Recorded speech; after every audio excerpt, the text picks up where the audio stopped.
So இந்த மாதிரி ஒரு ஃபேன்சியாக நாம் சால்ட் அண்ட் பெப்பர் போடுறதுக்கு நாம் வாங்கி வைப்போம். ஆனால் என்ன ஆச்சுன்னா சால்ட்டே வர மாட்டேங்குது. ஸோ அதுக்கு ஒரு சூப்பரான ஒரு ஹேக் வந்து நான் போன ஒரு ரெஸ்டாரண்ட்டில் நான் பார்த்தேன். என்னடா சால்ட் டப்பாக்குள்ளே வந்து அரிசி போட்டு வச்சுருக்கானே அப்படின்னு சொல்லிட்டு பார்க்கும்போது தான் ஓகே இதுக்கு தான் அப்படின்னு சொல்லிட்டு நான் வந்து ஃபைண்ட் பண்ணி நான் அதை வந்து இம்ப்ளிமெண்ட் பண்ணியிருக்கேன். என்ன அப்படின்னு நான் பார்த்தோன்னா, ஸோ இந்த உப்பு டப்பாவில் நம்ம இந்த கொஞ்சோண்டு அரிசியை நம்ம போட்டுட்டு அதுக்கப்புறம் சால்ட்டை ரீஃபில் பண்ணி நம்ம போட்டோன்னா நம்மளுக்கு வந்து ஒன்றும் சால்ட் வந்து ஒட்டாமல் நம்மளுக்கு வந்து எல்லாமே நம்மளுக்கு வரும். நான் வந்து ட்ரை பண்ணி காமிக்கிறேன் உங்களுக்கு. இப்போ நான் சால்ட்டு போட்டுட்டு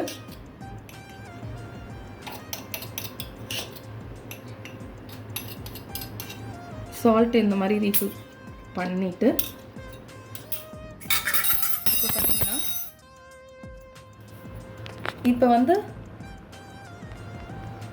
இப்போ பாருங்கள், நல்லா பாருங்கள். இப்போ வந்து சால்ட் வந்து நம்மளுக்கு அழகாக வரும். ஸோ இந்த ஹேக் பிடிச்சிருந்துச்சுன்னா நீங்கள் வந்து மறக்காமல் கமெண்ட் பண்ணிவிட்டு கூடவே சேர்த்து நம்ம சேனலையும் சப்ஸ்கிரைப் பண்ணுங்கள். தேங்க்யூ.